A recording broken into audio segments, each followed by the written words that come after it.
Let's have you guys introduce yourselves, if you could, please, because I just told them your name. Tell them a little bit more. All right, I guess I'll start. Ivan Imana, Chief Information Officer for World Travel Inc. My role, as the title sounds, is overseeing technology, working with our operations department, our sales department, our account management department, and of course our different technology departments to bring solutions to our clients, and also working with our partners and making sure that we bring our partners together and our solutions together and our teams together for world-class solutions. As you know, it's a pretty complicated ecosystem. Adam? Awesome. Good morning, everybody. Adam Lucido, United Airlines. I'm one of our directors in global sales. I look after our agency partners. None of that really matters because who I really want to introduce is my team here, Kelly Ferrigno and Kathy Kangemi, Team United. So, sorry, a little shout out to those who really make the magic happen. I look after primarily corporate travel in our agency space. There's several of us. We do have a full leisure arm. I look after mostly corporate, a little bit of leisure. We've got a team of 27 that's deployed on our agency partners. We still very much believe very strongly in the bilaterals that we have with our strategic partners like World Travel. So thank you for your partnership. Thank you. I'm Rebecca Spanos. I'm the Travel and Payment Card Services Manager at the University of North Carolina, Chapel Hill. So my department oversees all of our travel services, travel booking, travel expense management, as well as all of our payment card services. From everything from our 18-year-old undergrads all the way up to our 95-year-old professors who should have retired a long time ago. I see you're wearing the Louisville red, though. I am. That's where my heart is. My paycheck is another place, but that's Her paycheck is at UNC, but her heart's at Louisville. It's all in the ACC. It's fine. That's right. All right, one word to describe the current state of the industry. What's your one word to describe it? And then say why. Let's go with Rebecca first. Challenging. The past year, really as travel has come back full force, we faced a lot of challenges. Part of that has had to do with the industry and the significant shortages we're seeing in personnel, whether that is in pilots, in TSA agents, in flight operations, hotels, not having enough staff to keep their rooms clean. It's across the board. And it has really made it to where there's just not as much volume available to our travelers as there used to be. And so when we have a summer like we did, where there's so many significant weather events, I myself got stuck in New York trying to get home from a Concur Fusion exchange. My flight got canceled on a Tuesday evening, and the earliest I could get on a flight was Friday. I said, well, I could spend 3 days in New York having a really great time. I don't think my husband and my son would appreciate that. But it was just eye-opening, like there's just so little volume out there. On top of that, there's also been a lot of changes with our supplier partners. They're making some changes that, from a corporate travel perspective, have made it really hard for us to manage our travel programs. And so that has been an uphill climb all year as those changes have unfolded. Excellent. Adam? I would say different. And I really wanted to think of a sexier word like evolving, but I'm going to stick with different because I think it's a call to action, really, for all of us. Rebecca just outlined some big challenges that we do have. So to build off your challenges, it is a different environment, and we all have to think differently. So it's a call to action for all of us in the room to really think differently about how we move the industry forward, how we work together as strategic partners to really enable the success of our end travelers, our corporate customers. There's a lot that's different. Rebecca talked about job shortage challenges, and that's a key piece of it. Hybrid working has created different travel patterns. So those of us on the airline side are, constantly trying to figure out, what is the new norm and what does that look like? So that's, something that's very different. Technology is certainly very different, and so we're leaning into that. The airline landscape, speaking selfishly from my seat, is also very different. And frankly, we're a very different United. So lots of things that are very different. And I'm going to stick with that because I think it's a real call to action for us to think differently. And you've dressed differently today. There you go. Ivan? I would say flux, because the ecosystem of travel is actually very complicated, And, and there's so many things affect travel, from, macro events like the economy, like geopolitical situations that we were just talking about, to the aspect of new content distribution strategies so I would say it's a state of flux. But, every day in corporate travel is a new challenge, right? It's not unique to today. We've gone through many different changes, and we're always looking to bring, solve for those different challenges. So flux, different, challenge. And what's interesting is you kind of use some of the others' words in your own descriptions, which is pretty darn cool. They see somewhat related, right? Yeah, pretty darn cool. So as the title says, Partnership Triangle of Success. If this is going to work, this relationship, there needs to be a triangle partnership where TMC, supplier, client, all work in tandem in order to achieve those goals. So I'm going to break out 3 areas and ask each of you to take the lead on one of those areas and just talk about how you influence or control those areas. So Adam, I'm going to start with you and talk about corporate contracts. Before I get into that very fascinating topic, I just want to acknowledge Amanda's story and just give a quick soundbite. Those of us at United Airlines feel deeply saddened by the situation in Israel. It is a huge part of who we are at United. It's 2% of our overall capacity. We fly to Israel out of our Washington, New York, and San Francisco hubs. We did add additional flying to Athens, in the immediate response, and we continue to triage and work very closely with the State Department so that we can be a part of the humanitarian effort. It's very important to us. So thank you, Amanda, for sharing that story. Corporate contracting. So listen, I guess I'll stick with the sort of different theme. I think I would start by saying I love the triangle of success frame up because it sort of starts internally at our shop at United. We take a very similar view. So a lot of our corporate sellers are out there working with those of you in the room and our corporate customers. We actually, those of us on our team that represent our TMC partners, have a seat at that table also. So we kind of internally have our own sort of triangle of success to where we've got customer prospect or current customer, we've got our corporate seller that's deployed on them, and then we actually have our team that, as needed, can partner strategically with our strategic partners like WTI to make sure that we're delivering the best travel program for our corporate customers. And so we sort of start with our own triangle of success, if you will.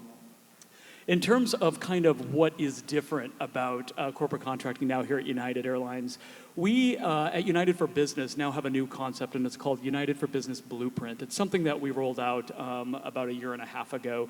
Really, the concept for Blueprint is thinking differently about what a corporate contract arrangement really should look like. For so many years, we were calibrated on discount for share. And if you give us a little bit more share, you ABC company, give us a little bit more share from maybe one of our competitors, maybe we'll give you a 0.5 point more of discount. Look, it was very one-dimensional, very transactional, and I know that many of you are in the room here and you work in procurement, and those things are very important, even those little points. But there's so much more that we can bring to the table, and you also, to create deals that are a lot more value accretive. And so United for Business Blueprint really kind of throws out that old playbook and says, what else is important to you as a business? And I'll give a quick example on that. We had a medium market law firm in the Chicago area that we had worked with for a while, but their travel patterns looked very different. They had relocated some of their staff, and so their demand for United was only sitting at about 70%. So there was no way we could take the old playbook and say, look, these are the discounts that really work for you because your travel patterns look very different. Everything really kind of looks different. So what else can we bring to the table? And so we asked our teams to really do a deep dive on this law firm and say, what's important to them? What do they value? Well, what we found out at United is that there was actually a line of business at United that was using, or that used to use this law firm, but it had gone dormant. But yet we're actually having several RFPs to procure a new law services firm, and they weren't even in the mix. So we were able to bring that as a part of the deal to say, look, our sort of transaction deal needs to look a little bit differently, but here's some other ways that we can create some value for you. We got another side of the business that can actually procure from you, and that's value to your business. And so we're just thinking very differently. That's one example. Sustainability is another one. If you're willing to talk about shared values and going deeper in sustainability, perhaps we can do more for you, and that's a very non-traditional way of thinking about it. So lots of different value elements, and that's what United for Business Blueprint is all about. Great, thank you so much for that. I appreciate it. Rebecca, we're going to switch gears now and talk about customer service. So back to my experience over the summer getting stuck in New York, I was seeing all these people, all these flights getting canceled. It was the week leading up to July 4th, so there was a major weather event going on the entire eastern seaboard, and huge lines at all of the airline counters, people stuck trying to figure out when they were going to get on their next flight. I was sitting at the bar, calling my TMC, going, hey, my flight just got canceled. What do I need to do? And I don't travel enough to have status on any of the airlines. As a travel manager, probably everyone thinks like, oh, she's jet setting everywhere. No. I'm at my desk answering emails all day, every day. And so I don't have the ability or the leverage with any of our supplier partners as an individual traveler to call and say, okay, I'm stuck. What's going to happen? I picked up the phone, it rang maybe 3 times, and I was immediately speaking with an agent, and she was immediately giving me my options. If I didn't have that relationship with my TMC, and thusly our relationships with our airline partners, I wouldn't have been able to do that. And it's wonderful to see how all those partnerships benefit our travelers, because we do have folks who travel all the time and they have tons of status and they can on their own easily get through to the airlines and get what they need. But the majority of my travelers don't have that. They travel maybe once a year, maybe once every 3 years. And to be able to provide them with those corporate contract benefits by leveraging that through our TMC, it speaks volumes to what we're able to do in that triangle of partnership. If we didn't have everything aggregating through our TMC, we wouldn't know where our spend was in the first place to be able to then work with our supplier partners and say, okay, here's what we're bringing to the table and what are the value adds that you can bring to our organization. And so it really makes a huge difference for all of our travelers across the board. Thank you so much. Would you mind if I translated something for you that you said? What she was really saying is, hey, Adam, I don't have status. Hey, airline partners, I don't have status. I was just going to say, there I'm going to someone have to here to meet help you with at that? the bar again later to get the details on who you flew and how that happened, but that's okay, we'll Simple save that. I won't translation. put you on the spot now. I got your back, Rebecca. Thank you, Mike. All right.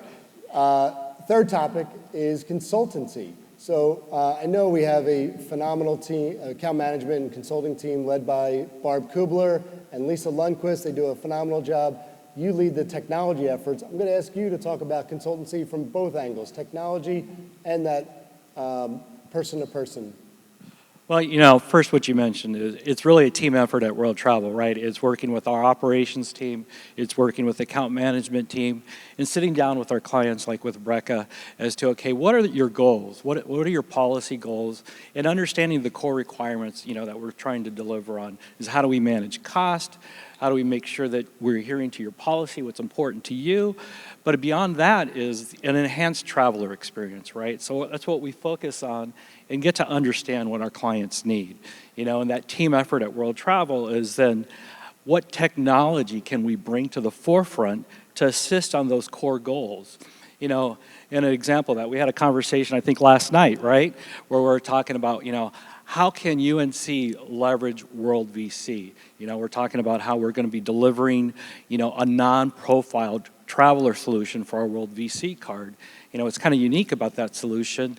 And what I think, as we had a short conversation, but interesting conversation, was, okay, how we can issue the card to the traveler, and it's one card. It's, can be used for air, car, hotel, and other things, because really what's exciting about it is the digital experience of tap to pay. I don't know if you've noticed this, but when I walk around, and probably because I talk to Tori at US Bank all the time about tap to pay, is that it seems to be expanding everywhere. So that really takes, that enhanced traveler experience to a new level, but also allows our clients to manage the cost, the allocation of expenses, but also that traveler is an enhanced traveler experience. Along with that is on mobile, what do we need to deliver on mobile? How is that one centerpiece of technology where that road warrior or that new traveler has that information at their fingertips? So it's working with our teams, making sure, we stick to the core requirements of what we know we have to deliver on, and then what are the needs of our different clients. So from a consulting perspective, every client has a little bit of difference, but there are some core things there that we're looking to achieve. Excellent. Let me ask Barb and Lisa, did he do okay? Did he represent all right? All right, good job, Ivan. So any business book you read or that's out there, really any life skill suggestion or recommendation, communication's always at the top. It has to be, it's paramount for that success story. Where does communication fit in this triangle of success? And I'll throw it out to any one of you that want to go first. I'm not sure who wants to go first with this. I would say it's communication as well as education. So I obviously know all the benefits of this relationship. I know it like the back of my hand because I live and breathe it every day. And I have 22,000 profiled people in my travel ecosystem that I have to communicate that information to. And it's not just about getting the information to them, but educating them on it, and helping them understand what it means. Because they don't know all the ins and outs of this relationship. They don't care about it, to be frank. They want to know what's in it for them. And so as I'm communicating that to them, I'm selling that relationship to them so that they understand we've gone to bat for you, the traveler, to achieve these things for you so that when you're out on the road traveling, doing university or business travel, these are the things you're going to experience, or these are the things that are there to support you should you need them. And so it's really not just getting the information to them, but making sure that they're understanding it and seeing the benefits to them. Great. Anything to add, Adam or Ivan? Really good points. I would just say, remind again, flux, different, challenging. So you got all that going on, and yes, to your point, Mike, I mean, communication has to be at the top of that. I would just add, this is how we are partnering strategically with our partners at WTI and our travel agency community, because with all that going on, we need to make sure that you all have the information to be successful and to also guide your customers so that they've got, they can make the best decisions possible. So a lot of us are familiar with corporate advisory boards. We at United Airlines have been doing it for many, many years. You take a group of your most important customers, or those that are going to be able to inform you very well. You put them under NDA, you put them at a round table, and you have a discussion with them about what's important to them, as well as some things that are maybe coming down the pike for us that we want to pressure test with that group, et cetera. One of the things that we didn't have when our SVP Doreen Burst came to us a couple of years ago, we didn't have one for the travel agency community. And so that was one of the first things that she set up, was a travel advisory council that we have. And World Travel Inc. is represented on that by Pam Zagar. And so as we roll out different changes or we contemplate new policies, Pam's got a front seat at that table to represent all of you in the room and to represent WTI to really make the best decisions and to have that point of view really represented. So I think that's very important to emphasize how we're communicating to our strategic partners. Excellent. Thank you.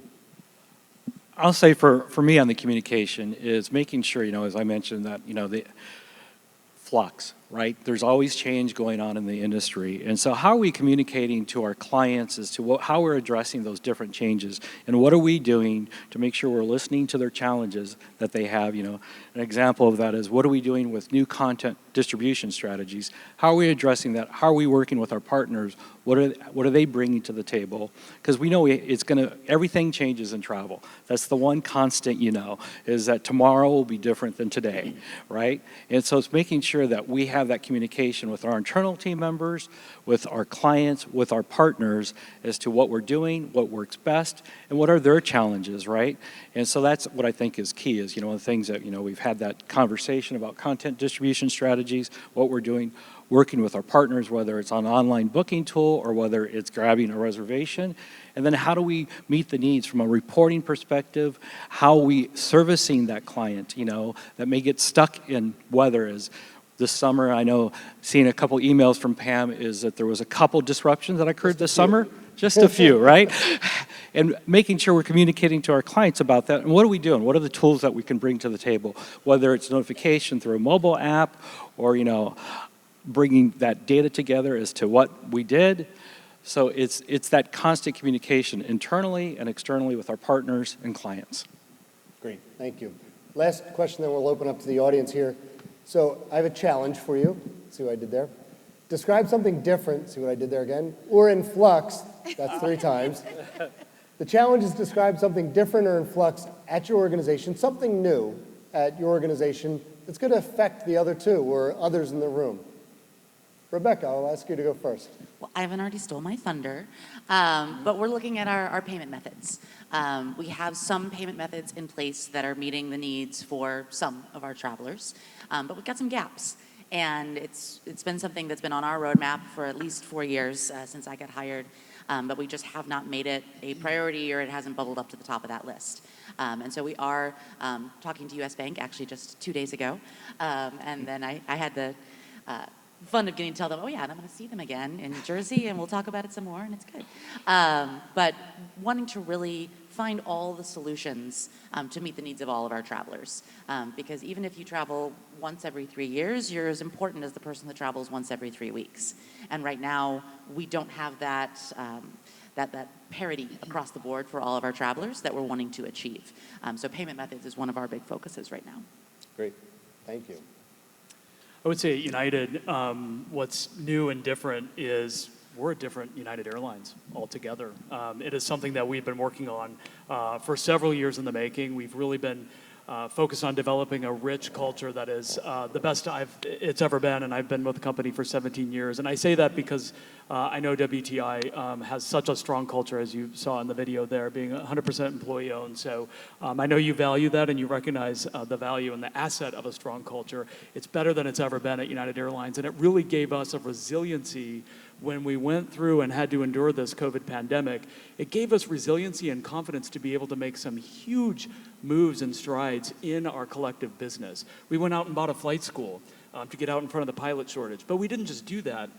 We did it with DE&I at the core of it. We've pledged that 50% of our Aviate cadets will be women or people of color, right? Sustainability, we went out and purchased more SAF. So all of these fundamental elements were really important for us to kind of get through COVID and emerge on the other side. And really the new thing here is a story of growth now. Now that we're in a position of strength, we've got hundreds of new aircraft that are coming on board. That's going to mean more schedules, more opportunities for upgrades for customers. And that's what's really new and exciting. We're taking 1 new aircraft every week. So very, very cool and exciting. Great, that's exciting. Very cool. Looking forward to it. Ivan, So, what's new at World Travel? Well, a lot of things are new at World Travel. One of the things that we're working on, and because I work in technology, so I have to talk about AI, right? But we do have a project where we're bringing our data together, and how can we leverage AI? And really what it's about is, how do we take some rote services like invoice retrieval, itinerary retrieval, and allow our experts to concentrate on what they know best, right? And that is what we're always looking at, is what are the opportunities there? And I don't think that AI is a panacea that is going to solve everything today or even tomorrow, but there are opportunities within that we think we can allow our experts to really focus on what they do best, right? And part of that aspect is that, enhanced traveler experience is how do we bring that information quickly together and look at the different solutions and opportunities that are out there. So it's really, looking, that's what we're working on. And we're also, the key thing is, what are the other strategic strategies that are out there, working with our partners on content and how do we get that information out there on the tools. So those are the things that are in the near future. Excited to talk about, is that hopefully you hear more shortly. But, those are some things that are actually going on, and a lot of our internal technology team members are really putting effort on. Excellent. Thank you. You told me you were going to use the word panacea in your answer today, and you did. You fit it in. Good job.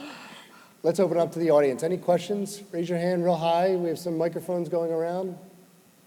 It's like bright lights, so I can't see if you're raising your hand. It's a quiet group. We have one question right here from Erica.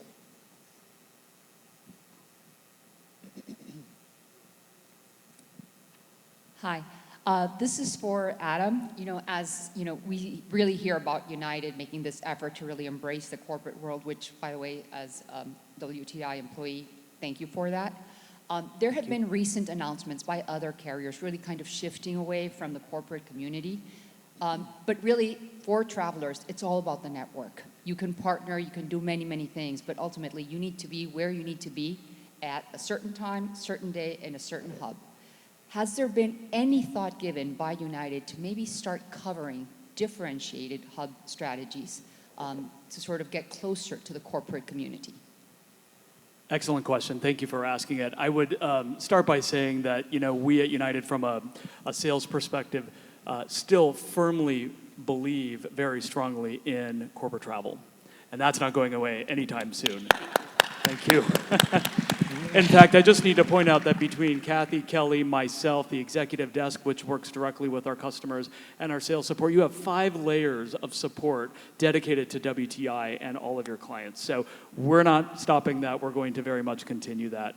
As it relates to network, it's so funny because that's a question we often ask our own chief commercial officer. Why can't we get a flight from Portland to Haneda? Or why can't we get a flight that is a little bit more point-to-point in network? And the reality is we have looked at that. We've tried it. For our model, it just doesn't quite make sense for us to have it. We've dipped toe in the water a little bit on it. And so I think what we recognize is that if a customer truly does need to go San Antonio to Nashville, I know there's a partner out here that does that very, very well, and we're okay with that. We're going to continue to offer a highly segmented model that provides opportunities for loyalty recognition, upgrades, different product segmentation that can, with partners that can take you kind of the world over. We're going to continue to really focus and maximize in that space. It's sort of one of those things that you can't be everything to everyone. We're going to try. We're equally split domestic between domestic and international, so we're very proud of that. But we understand that there's going to be some travel patterns that all of your travels need, and we might not be the best option for that. But we're still going to fight very hard for that business. Thank you. Any other questions? Let's give a huge round of applause. Oh, we have one here? I think we have one. Yeah, we do over here, sorry. Can you talk a little bit about any challenges you faced and how you overcame them to have a more centralized program where everyone came through the travel program and you didn't have to manage outside of program spend? So when I got hired, which is just about 4 years ago now, we didn't have a managed travel program at all. We had a homegrown expense tool that was doing its best. We had 4 local travel agencies. Then you could use them if you wanted to, but no requirements, definitely no mandate. That is a very dirty 4-letter word in the higher education realm. And luckily, we had leadership that understood the value that a managed travel program brings to the organization. And prior to my position getting created, they had already hired someone who was in charge of the purchasing and the negotiation and the contract piece of the puzzle. And she had started getting some elements of that in place. And then when my position came on board, I have been knee-deep in projects. We started out by sourcing an expense tool, and then we were supposed to roll that out in April of 2020. Something kind of cropped up that got in the way of that. So we had to postpone, and it gave us time to get to project number 2, which was going out to bid for our TMC, because we knew we needed to consolidate, have one TMC that was going to support us holistically, and also bring us an online booking tool because, of all things, I'm at a Tier 1 research university, and 4 years ago, they couldn't book travel online, and I really thought I was interviewing at the wrong place. And it was a very interesting RFP experience because it was in the fall of 2020, so very still in the thick of COVID, so everything was virtual, but amazingly, World Travel was selected from that RFP process, and it's been an uphill climb since then because we really took a completely unmanaged, definitely unmandated, kind of do what you want, and we will maybe ask you questions, and we flipped it completely on its head and went, no, no, no, no, no, no, no. There are rules, there are regulations, there are policies, there are, state, federal things that we have to follow, and we're not doing any of those things, and on top of that, we need you to do it the way we're telling you to do it. And that has been a big challenge for us. Some people hopped right on board. They understood it. They said, okay, if these are the rules, I'm going to follow the rules, and that's great. And then I have my wonderful faculty.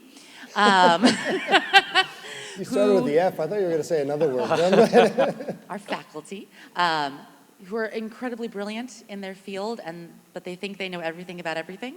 And I literally had one tell me over the summer, after spending, I think, an hour on the phone with one of the World travel agents, he knew enough. He could run his own travel agency now. I said, oh, okay. You go ahead. You go do that. So it is that battle. And, you know, we fight it every day.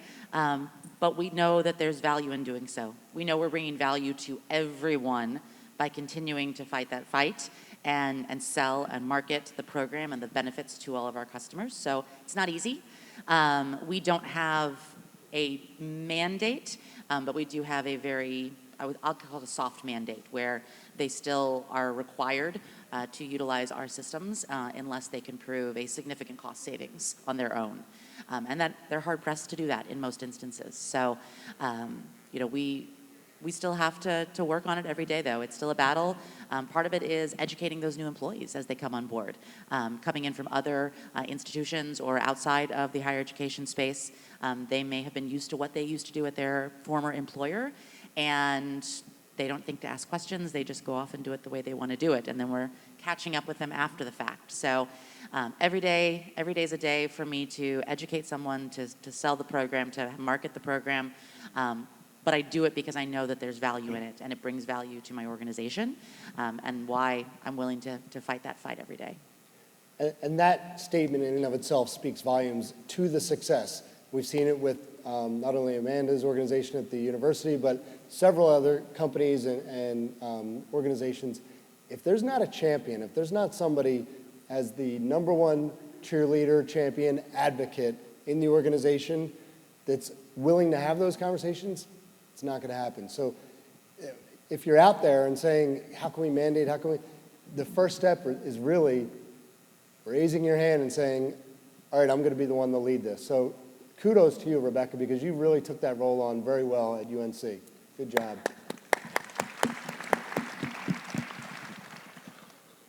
Thank you very much. Wealth of information, way better than I thought it was going to be. Thank you. Round of applause for our panel. I think that was a Thank you. backhanded compliment, right?